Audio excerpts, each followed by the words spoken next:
24 de mayo, en la noche, a las 9:10, en Telepacífico.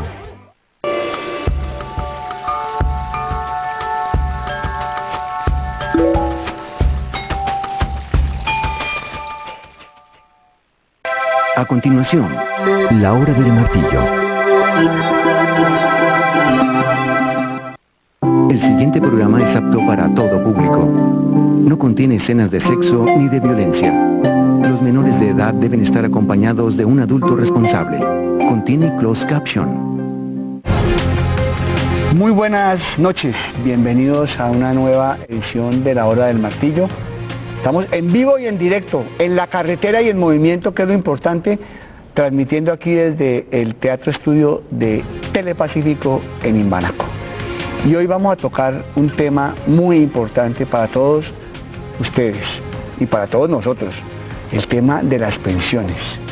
Para los jóvenes que no crean que no les va a llegar el día de preocuparse en la pensión, comiencen desde ya a preocuparse. Para los mayorcitos, para los que se están pensionando, para todo el mundo este tema es importante. Así que les sugiero que se acomoden en sus silla favorita y nos acompañen hoy en la hora del martillo. Bienvenidos.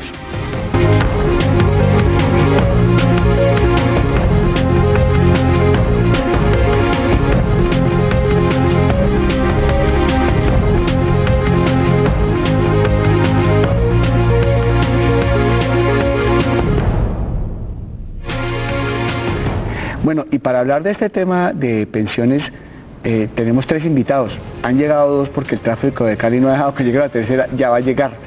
Pero mientras tanto tenemos a dos personas de las más conocedoras en el Valle del Cauca del tema de pensiones. En primer lugar, a mi izquierda tengo al doctor Marcelo Duque, que fue director gerente de protección, lleva 30 años metido en este tema de las pensiones, y es un gran conocedor. Marcelo, bienvenido a la hora del martillo. Diego, muchas gracias por la invitación y un gusto estar aquí acompañándolos y opinando sobre lo que tú consideres sobre este tema. Bueno, y a mi derecha tengo al doctor Oscar Duque, que fue durante 18 años asesor del Instituto de los Seguros Sociales, ahora es gerente de, ¿cómo se llama su firma, doctor Pardo? Buenas noches, Teje Consultores. Buenas noches, Teje Consultores, y también es una persona con una vasta experiencia y un vasto conocimiento en este tema de las pensiones. Y yo quiero comenzar por preguntarles a mis dos expertos una duda que a mí siempre me ronda cuando se habla de reforma pensional. ¿Es políticamente incorrecto que un mandatario, que un político, que cualquier personaje público diga de la importancia de ampliar la edad de jubilación? O sea, pasarla de, no sé, de 62 a 65, por decir algo. Y esta reforma que el gobierno está cocinando, el presidente ha advertido que no va a tocar el tema de la edad de jubilación. Y yo quiero preguntarle a mis dos expertos si es posible realmente hacer una reforma pensional que cubra más a la gente. Se me olvidaba contar una cosa antes de darle la palabra a los expertos. Es que sucede que el gobierno colombiano, ustedes me corrigen, el Estado colombiano invierte 40 billones al año en subsidios, en subsidiar las pensiones. 40 billones con B. Y resulta que a pesar de ese esfuerzo inmenso que hace el gobierno colombiano, invertir esa millonada, apenas 20 de cada 100 colombianos en edad de jubilaciones tienen una pensión. Algo hay que hacer, estamos botando la platica. Entonces, ¿qué hay que hacer? Y la pregunta mía es si sí realmente es posible pensar en una reforma pensional que cambie un poco este panorama sin aumentar la edad. Doctor Marcelo. Bueno, lo primero es que hay un problema de cobertura, es decir, de 100 personas que están en edad de pensión, sean mujeres mayores de 57 o hombres de 62, pues de 100 hay alrededor de 30 que reciben algún ingreso formal vía mesada. O sea que, en mi opinión, el mayor problema es que hay un 70% de adultos mayores o en la miseria o sin ningún ingreso, digamos, de alguna manera razonable. Lo otro, frente a la edad, Claramente el presidente lo anunció que no iba, en su discurso de posesión, que no le iba a aumentar. El mundo en general está aumentando las edades. España, por ejemplo, está en 65, 67. Yo creo que en la realidad laboral nuestra es complicado porque hay mucha gente que supera 50 años y realmente es muy difícil conseguir empleo. Pero el promedio en Latinoamérica está por encima. Está por encima de los 72, más bajitos, ¿no? sí. Sí, claro. Y de hecho, pues mujeres de 57 es más bajo que comparado pues con otros países. Yo creo que el fondo y eso que lograron, doctor Marcelo, hace como 20 años lograron aumentar 2 añitos, ¿no? Las mujeres pasaron de 55 a 57 y los hombres pasaron de 20 a 22. Yo no sé quién fue el valiente que hizo eso, pero de todas maneras sigue siendo muy bajito. Pues realmente con la ley 797 del 2003, o sea, digamos alrededor del 2015, porque había una gente que tenía una condición de transición anterior. Yo a veces hago la analogía de que es como si estás corriendo una carrera en un estadio y a mitad de la carrera te mueven la meta, entonces va a ser más difícil que la gente llegue. Y si no hay una generación formal de empleo, pues menos gente va a poder cotizar semanas si está en el sistema público con pensiones o a reunir el capital. Creo que va a ser muy difícil realmente que el Congreso apruebe el aumento de edad. Pero hay otras medidas para hacer más cobertura. Yo creo que la discusión es adicional a no solamente el aumento de edad, sino otros elementos que ahora hablamos de otros elementos también. Pues, doctor Oscar, ¿usted piensa que es realista hablar de una reforma pensional sin aumentar la edad de jubilación? Digamos que en Colombia, desde el inicio de la ley 100 y hasta la 797, se ha cuestionado el tema del aumento de la edad. Siempre ha sido un cuestionamiento. Lo que viene en esta reforma y lo que está planteando el gobierno nacional es, como decía el doctor, es aumentar la cobertura.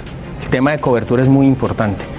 Existen muchísimas personas hoy en día que no reciben ningún ingreso después de cumplir su mayoría de edad.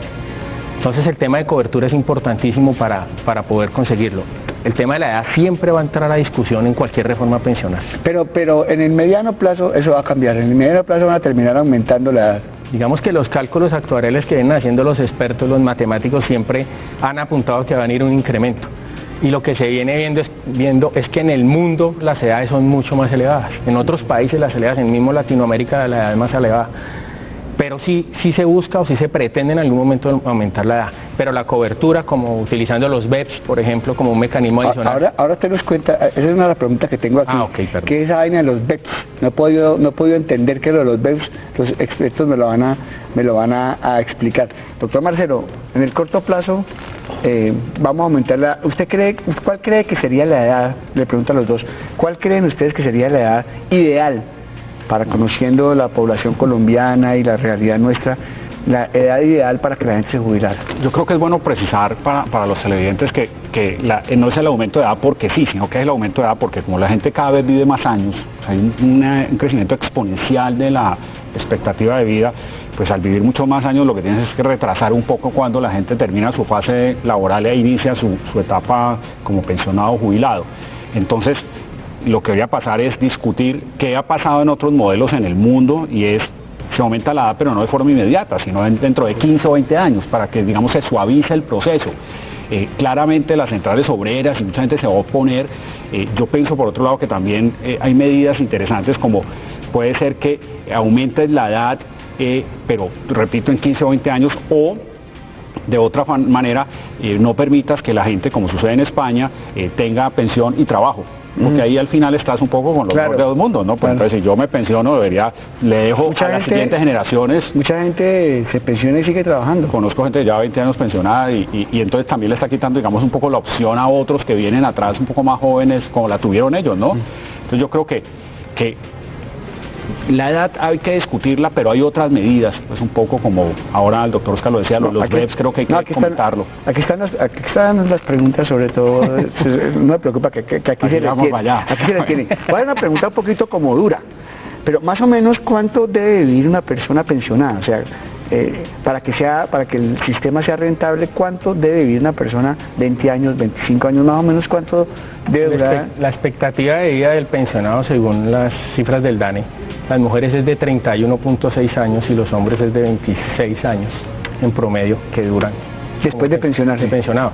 Y la mayoría de las pensiones vienen calculadas, por decirlo de alguna forma, con una expectativa de vida de 110 años. Es cuando uno ya empieza a ver por qué esa elevada elevada. De 110, pero 110 sí. No llega a nadie. Pero hay un tema económico que de pronto no lo entendemos todos, incluso para uno es un poco complejo entenderlo, y es que cuando una persona viene cotizando, por ejemplo, los 26 años, que son los 1.300 semanas que necesita una persona en Colpensiones para pensionarse, y uno hace la cuenta de cuánto ahorró durante ese tiempo, viene dándole 28 o 30 millones, ahorrados durante 26 años sobre un salario mínimo de cada año. Y la pensión de un salario mínimo está costando hoy en día 200 millones de pesos. Entonces viene el otro tema económico. Entonces el Estado, el tipo ahorra 30 y el Estado le subsidia 170. Sí. Y si está en un fondo de pensiones, entonces simplemente cuando se le acaba la plata...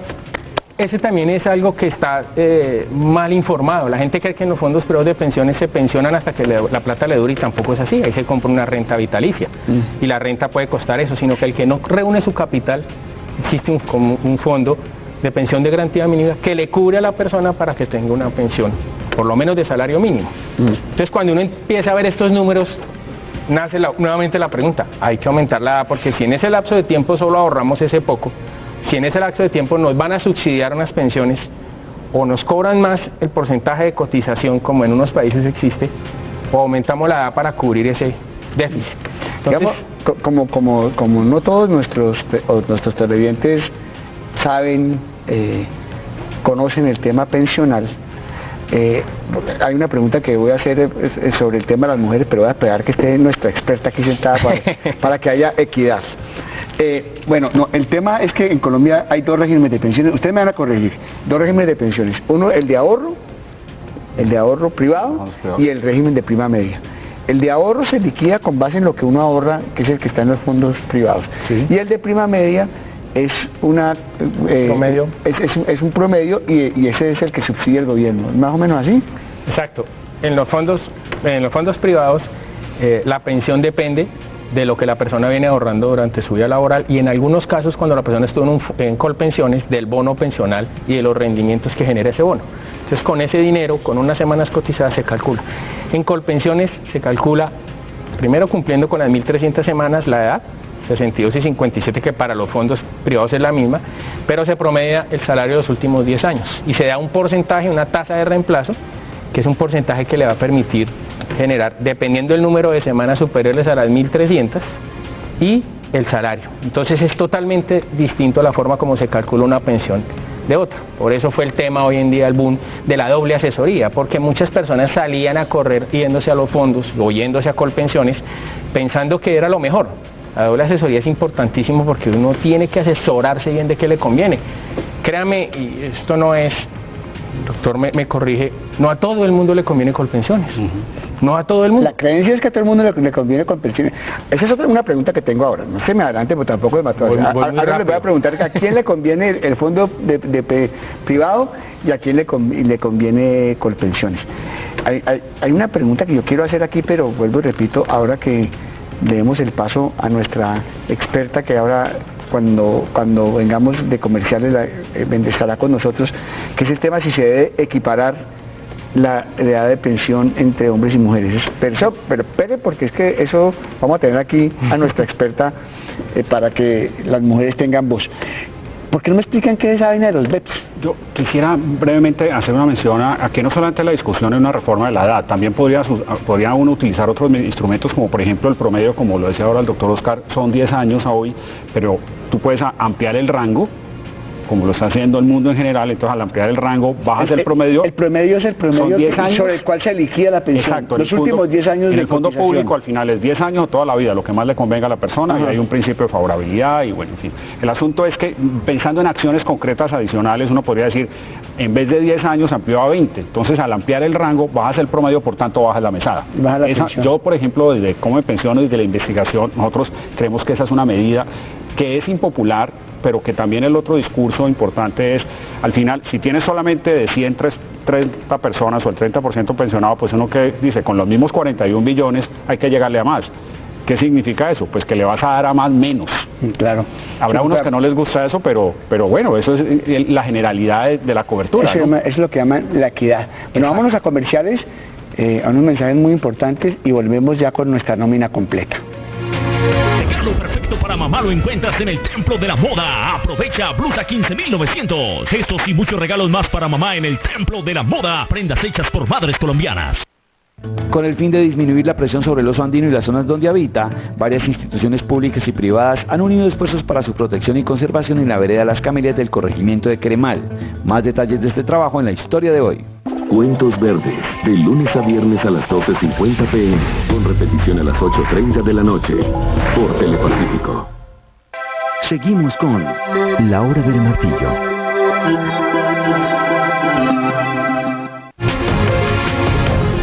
No lo creo, yo creo que la manera más fácil para uno tener algo después de cierta edad es siendo una persona independiente y teniendo un ingreso, o sea, siendo inteligente cuando uno está joven. Creo que es la mejor manera de poder tener algo llamado pensión. Básicamente es como vos tenés que crear tu propio futuro, ya sea siendo una persona independiente o generando algún tipo de renta, pero que dependa de cada uno de nosotros, no del gobierno. No, pues si Álvaro Uribe sigue en el poder, no. Me le metió política aquí la niña, Álvaro Uribe está en el poder, pues yo no, primera noticia. Saludo a la doctora Andrea Sánchez Quijano, directora del consultorio jurídico de la Universidad Javeriana y también profesora de seguridad social, consultora de seguridad social. También. Bueno, ella, quiero hacer la precisión que ella venía muy juiciosita, muy temprano, pero hay un trancón hoy, me imagino que debido al fútbol, que nos impidió o nos retrasó la llegada. Bueno, ahora sí puedo hacer la pregunta, doctora Andrea, con toda tranquilidad, y la primera que me va a responder es usted. No me preocupa que estamos en vivo en directo. Okay. Tranquila. Bueno, el tema es, una de las cosas que a mí me llama mucho la atención, que las mujeres siempre reclaman, ¿no?, la igualdad y que nos traten igual de trato, igual de oportunidades. Pero cuando uno les dice que es hora de que equiparen la edad de jubilación, hombres y mujeres, ponen el grito en el cielo. ¿Usted qué piensa? Bueno, depende del régimen. Realmente, pues supongo que ya mis compañeros han hablado aquí de los dos regímenes que están hoy en día. Comenzamos a esbozar el tema. Ok, si estamos hablando del régimen de prima media con prestación definida que hoy en día administra Colpensiones, es claro que se pueden de una u otra manera seguir sosteniendo este tipo de tratamientos que lo que buscan es garantizar de una u otra manera ese principio de igualdad real, ¿sí?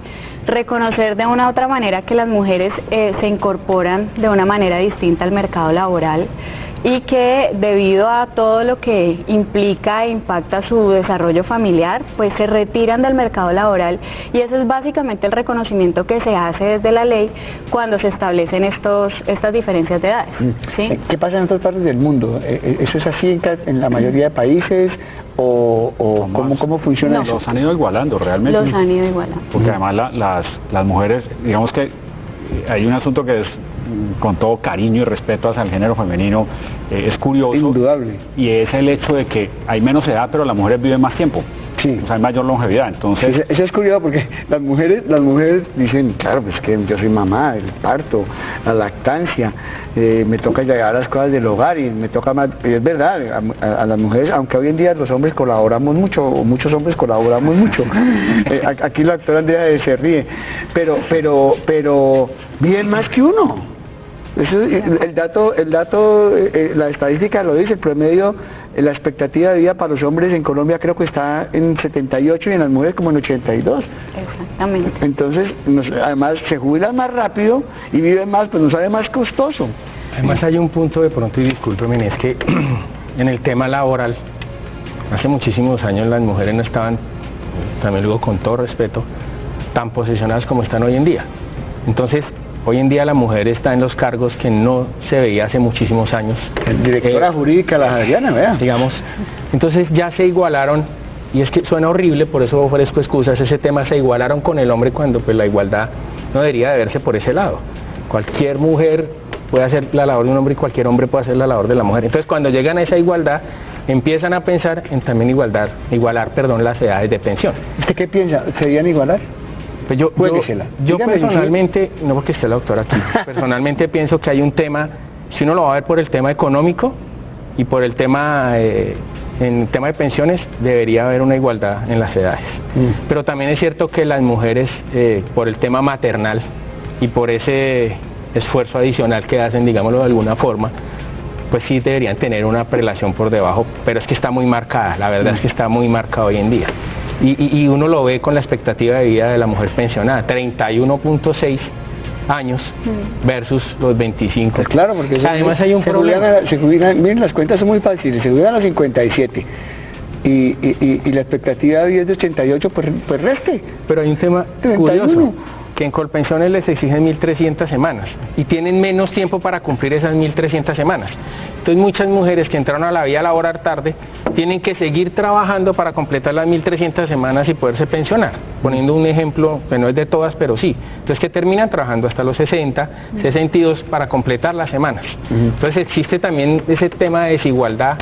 Es claro, difícil contestar esa... Claro, pero ese es un punto interesante, porque supuestamente la ley favorece a la mujer, pero no tanto, porque a la mujer cuando se va a jubilar a los 57 muchas no logran hacerlo pues porque no tienen la semana y les toca irse hasta los 61, 62. ¿Usted qué piensa, doctor Marcelo? Estamos aquí en una discusión. Yo lo que creo es que hay un antecedente claramente que viene dado desde la condición, digamos, de acceso al mercado laboral anteriormente de las mujeres, y dos, por la condición de maternidad. Hay países como Francia que en cierto momento se daba, durante ese año de maternidad, digamos, se duplicaban las semanas. Sí, o sea, había un reconocimiento pues al estado de maternidad. El asunto de fondo es que la plata hoy no alcanza. O sea, está girando 42 millones de pesos y esto es menos de la plata que digamos, ingresa por efecto de la cotización. Entonces, al final, pues habrá en algún momento que discutir y seguramente se moverán, son las dos edades. Puede que haya alguna diferencia, que sea menor la de las mujeres que los hombres, pero al final tienes que postergar el momento del retiro bajo el desafío de lograr que la gente tenga empleo formal, con cotización formal, para que pueda justamente o completar las semanas o el capital y pensionarse, que al final es el fondo. Yo me voy a retrotraer a la otra pregunta que me va a hacer a usted, que ya se lo hice a ellos. ¿Es posible pensar en una reforma, es realista mejor, pensar en lograr que el régimen, que el sistema pensional colombiano sea más equitativo sin aumentar la jubilación? Yo sí creo que es totalmente posible. O sea, obviamente estamos ante un desafío y es el aumento de la longevidad. Eso implica necesariamente que el periodo de desacumulación, que es el periodo donde la persona ya recibe, digamos, el producto de su esfuerzo, de sus aportes, de sus ahorros, se va aumentando. Entonces, entre más tiempo se demore ese proceso de desacumulación, pues mayor es el capital que se requiere para financiar. Sin embargo, también creo que el ejercicio se puede hacer incluso en estas edades, siempre y cuando se modifique de manera estructural el sistema. En un sistema en el que ambos regímenes están haciendo competencia, y lo que se hizo con la Ley 100 de 1993 fue crear competencia al régimen de prima media y no crear el apoyo al régimen de prima media. Lo que hizo fue descapitalizar ese fondo público común del cual se financiaban todas las pensiones y que es en esencia la solidaridad del sistema, que es un elemento muy importante para financiar este tipo de prestaciones cuando estamos hablando de sistemas de protección a la vejez o a la invalidez o a la muerte, ¿sí? Creo que el desafío está dado y yo siempre he pensado que no tienen por qué ser antagonistas el sistema de aseguramiento como el de régimen de prima media versus el sistema de capitalización como es el del régimen de ahorro individual. Lo que creo es que están mal puestos los esfuerzos. Yo soy partidaria de que una reforma estructural en este sistema, donde se permita que las personas estén afiliadas en ambos, y que el régimen solidario garantice de una u otra manera el ingreso mínimo que deberían tener todas las personas que se afilen a este sistema, y que el régimen de ahorro individual o el régimen de capitalización premie ya es los ingresos y el esfuerzo personal que pueda hacer cada uno de construir un capital para recibir una mejor pensión. Es una estructura de pensiones que se vuelve sostenible para todos. Decía una cosa, Marcelo Duque, ahora que me quedó sonando y quiero preguntárselo a ustedes, para si lo lanzamos a lo que era al doctor Marcelo. Él dice que una de las soluciones, que una de las cosas que se podrían hacer para evitar aumentar la jubilación es prohibir que la gente que se jubile trabaje. O sea, que el que se jubiló y para darle espacio a que los jóvenes puedan trabajar y puedan cotizar y puedan sostener para que la pirámide sea más equitativa. ¿Ustedes qué piensan de eso? Es que en un modelo económico las cosas deberían funcionar de esa manera. El que recibe ingresos va a consumir Entonces una persona que está recibiendo un ingreso de una mesada, más un ingreso por un trabajo laboral, está quitándole la oportunidad, aparte de eso, a una persona para que ingrese a la vida laboral y que esa persona, hablando de pensiones, empiece a crear su vida pensional. Entonces es valiosísimo y debería de funcionar de esa manera. Por lo menos prohibirle que siga en el trabajo que estaba haciendo. Si quiere poner una tienda, pues que la ponga, o un emprendimiento, pero que una vez jubilado se tiene que ir del trabajo en el que está para que otro venga y cotice y lo ayude a sostener a él, ¿no, doctora Andrea? Pero es que además yo voy un poco más allá, y es que ¿cuál es el objetivo de que en los sistemas jurídicos y en los sistemas sociales pensemos en estos tipos de protección? Y realmente cuando estamos hablando de un sistema o de una pensión de vejez, estamos hablando de proteger esa contingencia puntual. Cuando yo me encuentro en un mercado laboral donde hay una alta probabilidad de que vinculen a un pensionado, eso significa dos cosas: o que las personas no están alcanzando a construir su patrimonio para el momento en el que llega la edad de retiro, ¿sí?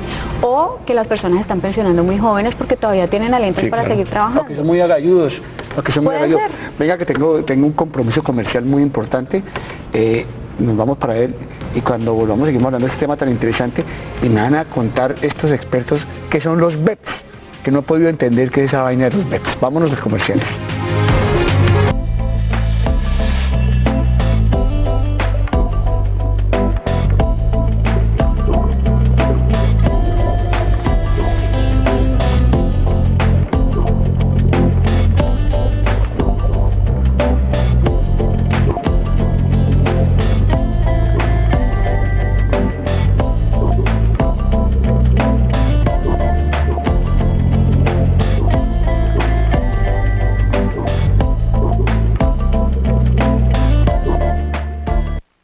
Seguimos con La Hora del Martillo.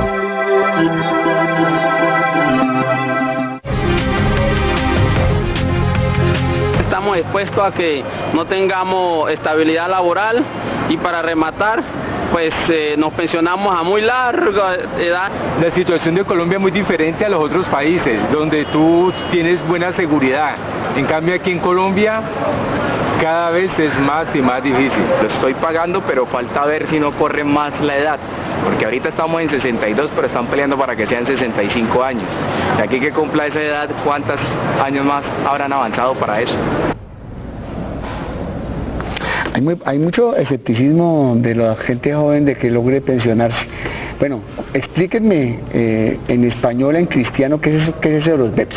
Bien. A ver. Bueno, lo primero que hacía una precisión con la intervención anterior es, yo soy amigo de que las personas dejen de trabajar en esa posición en la que estaban. Claro, no que se queden en la casa. Sí, pero me parece que hay un conocimiento importante, entonces pueden ir a una junta directiva, pueden ir a la academia, pero lo que no pueden ser, como conozco casos de, como decía, 20 años es lo mismo, porque entonces le está quitando el puesto al otro. Claro, el tipo se jubila y sigue 20 años, entonces tiene el sueldo y la jubilación. Es el mejor de los mundos, tienes jubilación y tienes salario, y no le estás dando la opción a la siguiente generación. Sí, claro. Los BEPS viene de un concepto del Banco Mundial que se llama el pilar solidario, y el pilar solidario lo que busca es justamente lo que hemos venido tratando en el programa, aumentar la cobertura, y ahí hay instrumentos como Colombia Mayor, es decir, llegar a las personas que no pueden o construir un capital en el régimen de ahorro individual, en los fondos privados, o no alcanzan las condiciones de semanas. Entonces, en la Constitución se menciona que las pensiones deben ser mínimo de un salario mínimo, lo cual, por ejemplo, para el Banco Interamericano de Desarrollo, para la OCDE, es un inconveniente de aumento de cobertura,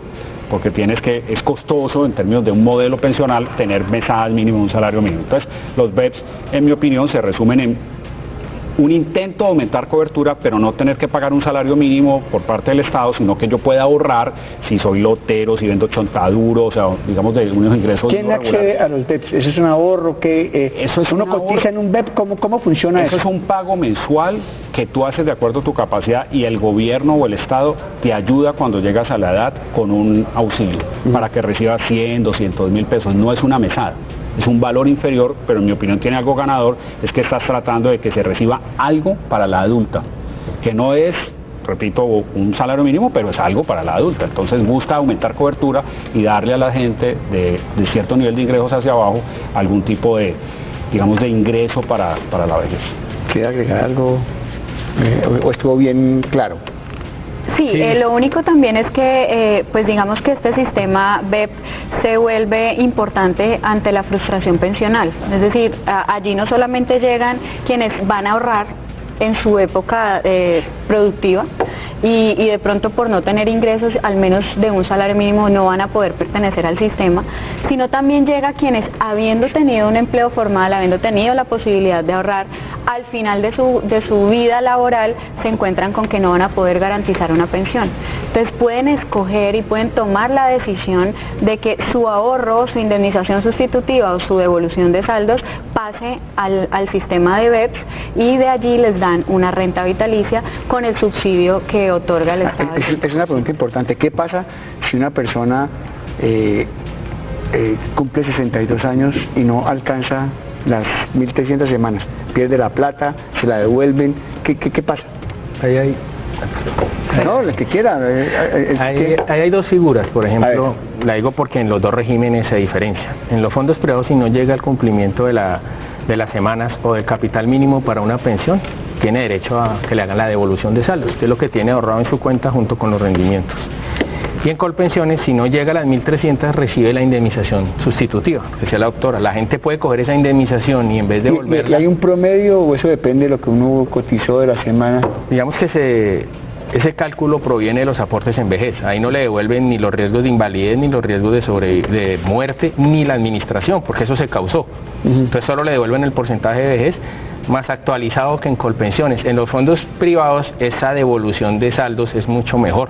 Sí, eso decía en una entrevista que para el periódico El País dio Santiago Montenegro, decía que en promedio lo que le devuelven de un fondo privado son 35 millones y que en promedio para del fondo de pensiones son 5 millones. Sí, eso se ve por el tema de los rendimientos, les conviene mucho más. Por eso hay un punto que de pronto no tocamos ahora, y es que cuando una persona va a decidir a qué fondo cotizar, dependiendo la edad de sus semanas, tiene que asesorarse, que es un tema también que que pasó en Colombia. La gente se iba porque el amigo le decía, o porque el familiar le decía, váyase para Colpensiones, y esa asesoría es importante porque esa sola devolución le puede significar a una persona un mejor beneficio en sus BEPS, por ejemplo. En la empresa en la que yo trabajo, estábamos todos obviamente en el Seguro Social, y cuando llegó esto de la Ley 100 y tal, llegó una niña absolutamente divina, hermosa, una minifalda. 100 hombres se pasaron del Seguro Social al fondo, incluido yo, y nunca supimos por qué. Por la niña. Es por la niña, pues obviamente por la niña. Y después, ¿qué hay problema para devolverse? Y esa es una pregunta que quiero hacer. ¿Existe la convicción, como la percepción mejor, de que a todo el mundo le conviene mejor estar cotizando en Colpensiones o estar en el régimen de Colpensiones que estar en el fondo privado? ¿Eso es así? ¿Y en qué caso es mejor estar en el privado y en qué caso es mejor estar en Colpensiones?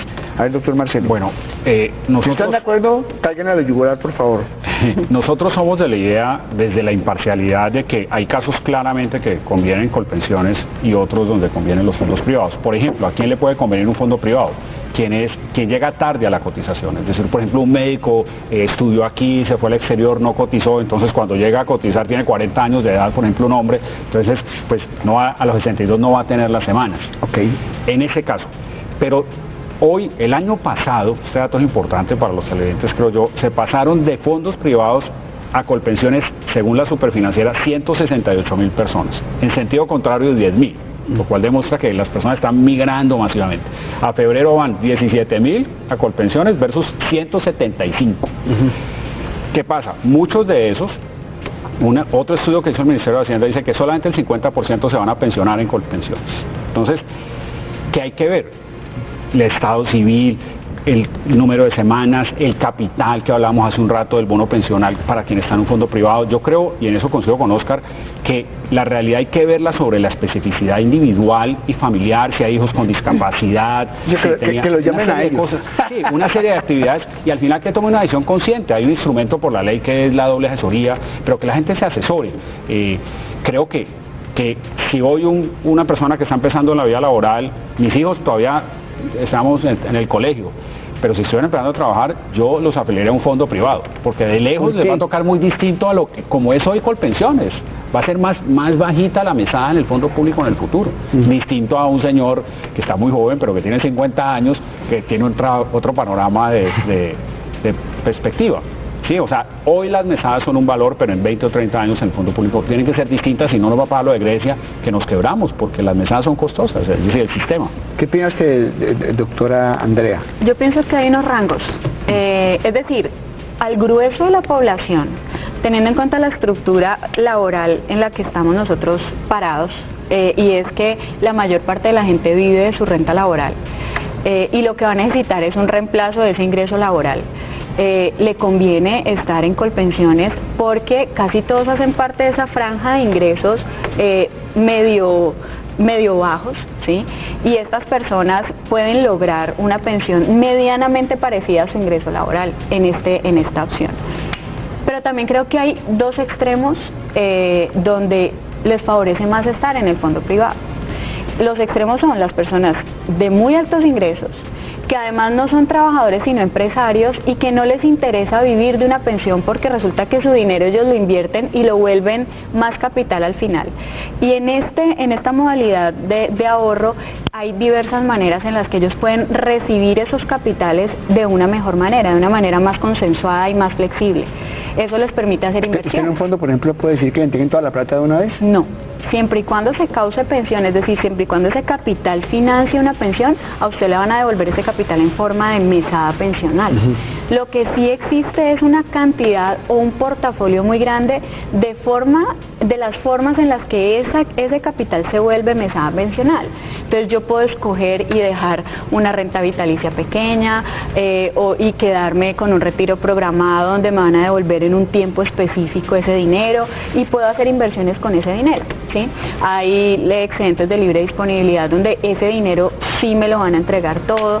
Entonces esas personas que tienen gran capacidad de ahorro, que hoy en día por todas las restricciones que hay de UGPP, donde la persona sí o sí tiene que cotizar, pero son personas de ingresos altos, les va a convenir más estar allá. Además porque de pronto no les interesa vivir de una pensión, entonces ellos lo que van a decir es pues que el sistema me dé una pensión, pero yo no voy a vivir de eso. Que me la consignen. Exacto. Y está el otro grupo, y ese es el grupo que yo creo al que no le interesa, digamos, mucho el tema de los fondos, pero sí creo que es un gran grupo que se beneficia, y son las personas de ingresos entre 1 y 2 salarios mínimos. ¿Por qué? Porque aquí en este régimen de ahorro individual está la garantía de pensión mínima, donde con 1.150 semanas cotizadas te van a reconocer un salario mínimo a título de pensión. ¿A los de 1 o 2 usted cree que le conviene el privado o el régimen de prima media? El privado. ¿Por qué? Porque si yo me quedo en el régimen de prima media, que es el de Colpensiones, voy a tener que cumplir 1.300 semanas. Entonces tengo que hacer un esfuerzo adicional de 150 semanas más para recibir exactamente el mismo salario mínimo. Obviamente, frente al tema de la garantía de pensión mínima de los fondos privados, pues hay que cumplir unos requisitos, pero lo cierto es que el que se gana un salario mínimo los cumple casi que en la totalidad de las veces. El fondo privado no da menos de un salario mínimo, lo mínimo que da es un salario mínimo. Exacto. Si tiene capital. Ya que te quiero unos comerciales, está interesante. Vamos, estoy aquí tomando nota. Espero que ustedes también. Vamos a unos comerciales y seguimos con ese tema que a todos nos interesa.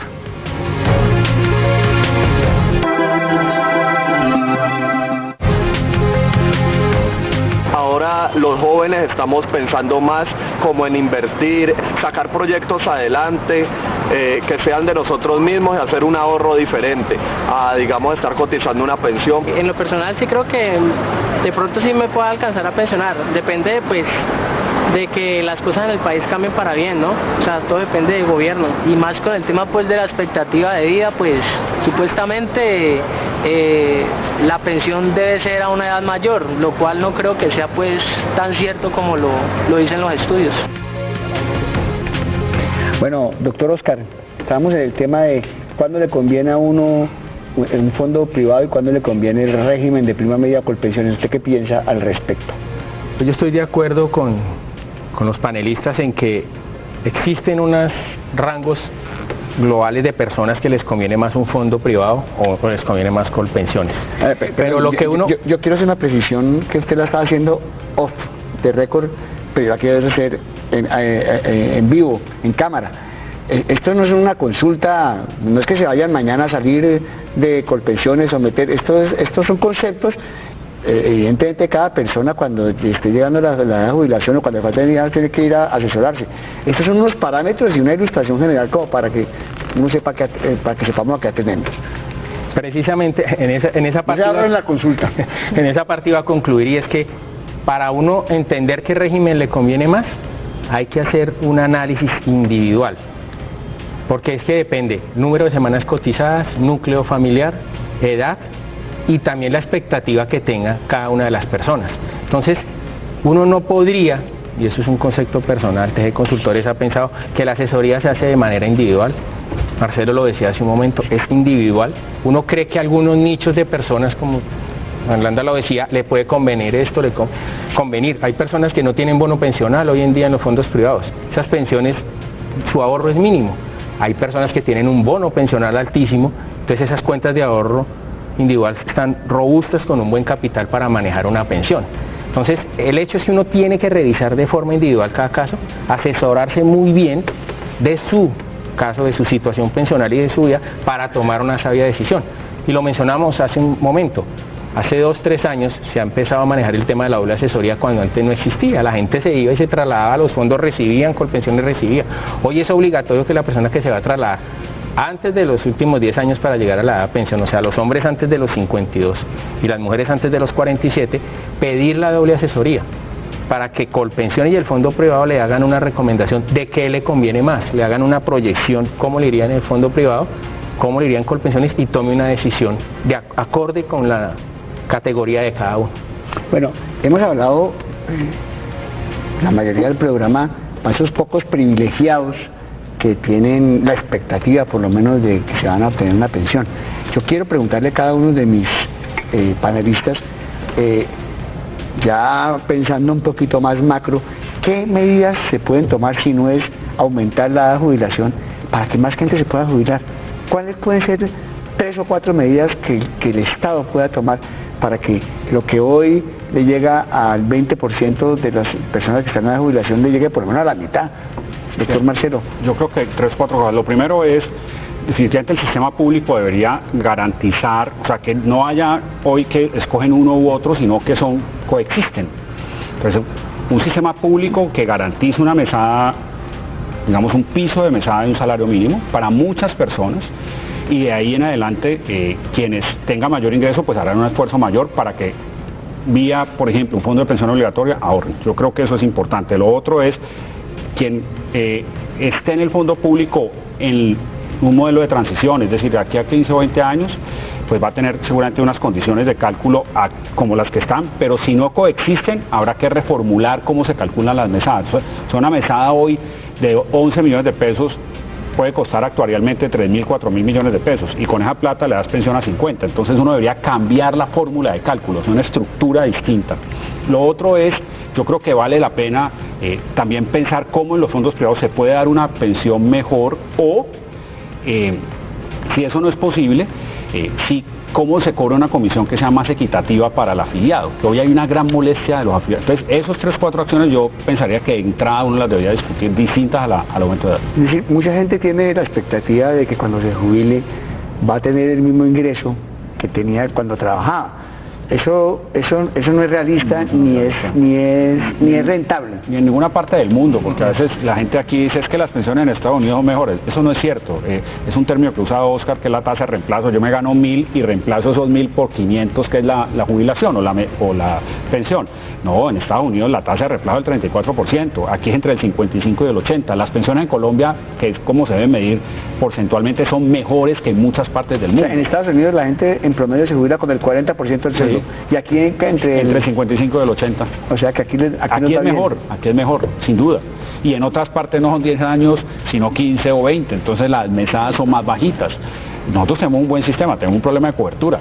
Y tenemos lo otro que creo que es difícil que pase en el Congreso, pero es una ilusión y un sueño, es que se acaben todas las pensiones del magisterio, no, de los congresistas, pensiones que toman no 10 años, sino 1 año, les metes viático, unas cosas absurdas. Que se acaben esas pensiones de 25 años, de 25 millones de pesos, aunque eso le ha puesto un límite, ¿no? Sí, eso se ha bajado. Lo máximo es hasta el 25 salarios mínimos, ¿no? Todas las acciones legales para mantenerla. Sí, tipo un año allá, la señora, la titular de la curul se va de embarazo, lo reemplaza el suplente y de una vez queda listo, ¿no? Eso hay que acabarlo, esa vagabundería, señores congresistas. Bueno, antes de que Oscar, y dejamos de última a la doctora Andrea en esta pregunta, antes de que me conteste cuáles son su fórmula para mejorar la cobertura, aquí me está diciendo el director que por favor explique qué es eso de la doble asesoría, que no entienden qué es la doble asesoría.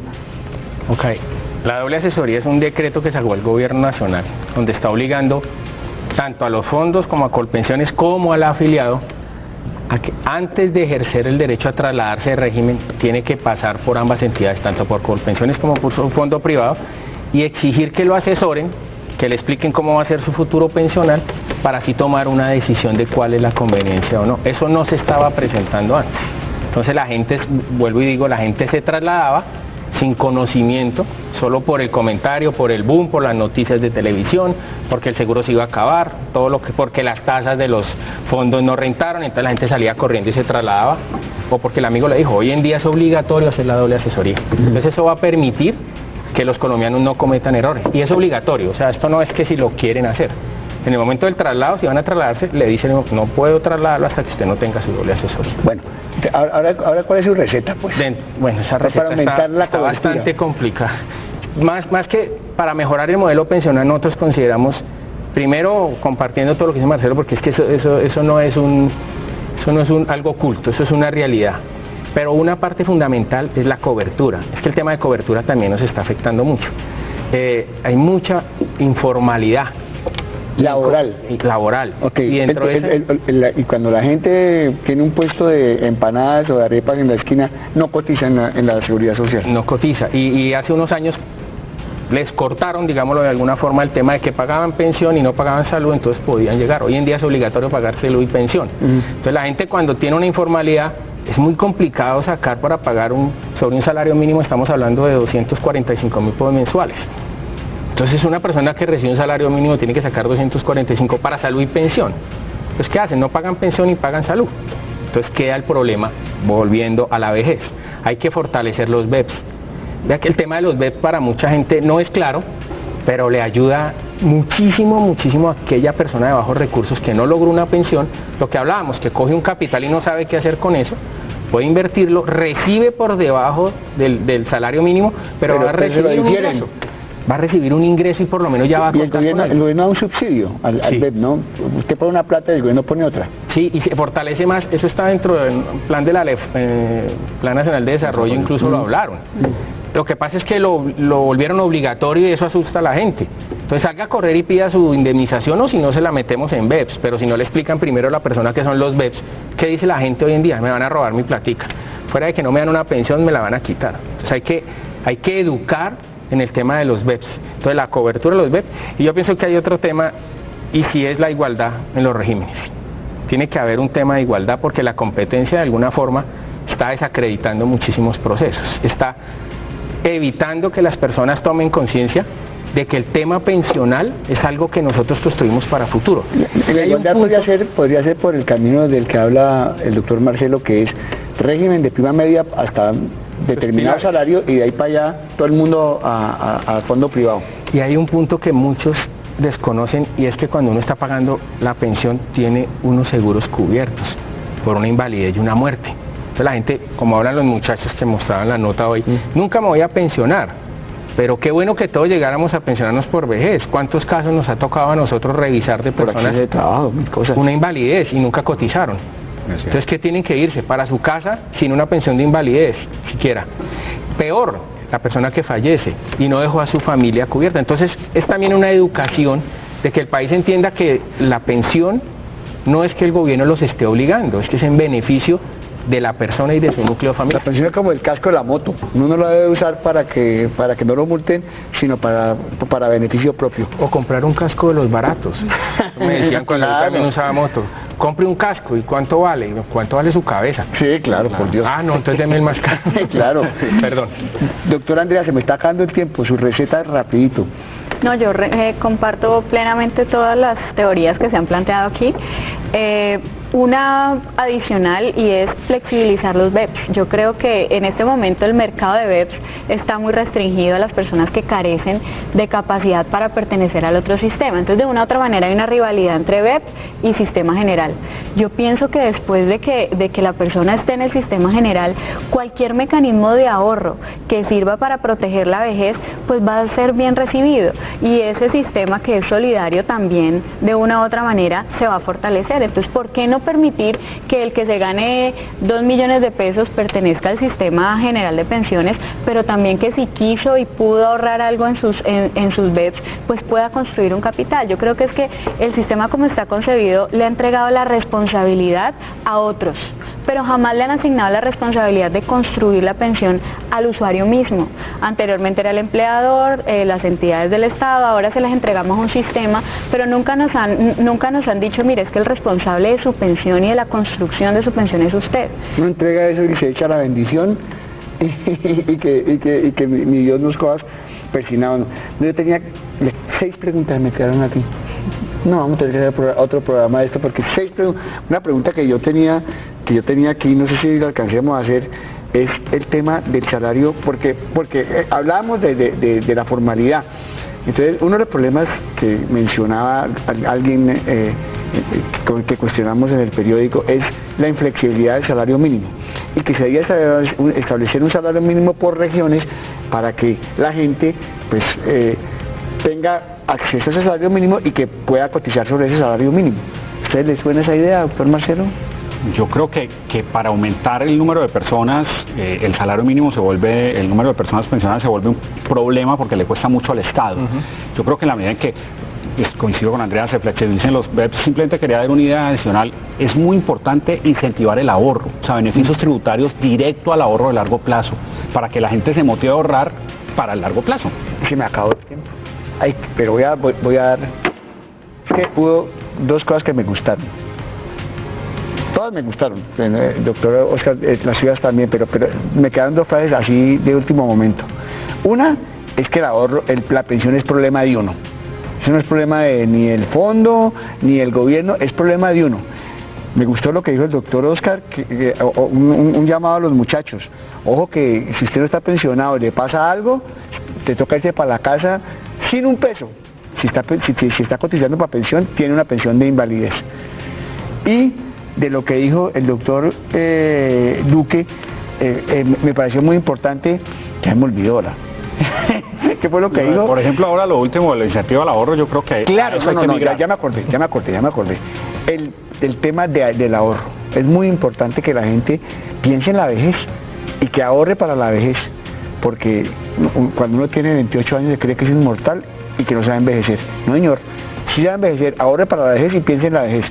Muchas gracias, doctor Marcelo, doctor Andrea, doctor Oscar, a ustedes, por supuesto, por estar con nosotros, y los invito a que dentro de 8 días estemos en una nueva edición de La Hora del Martillo, el miércoles a las 6:30 de la tarde por Telepacífico. Muchas gracias.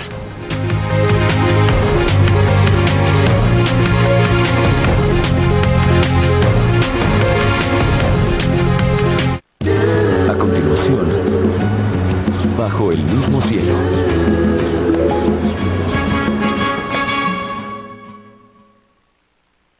El siguiente programa es apto para todo público. No contiene escenas de sexo ni de violencia.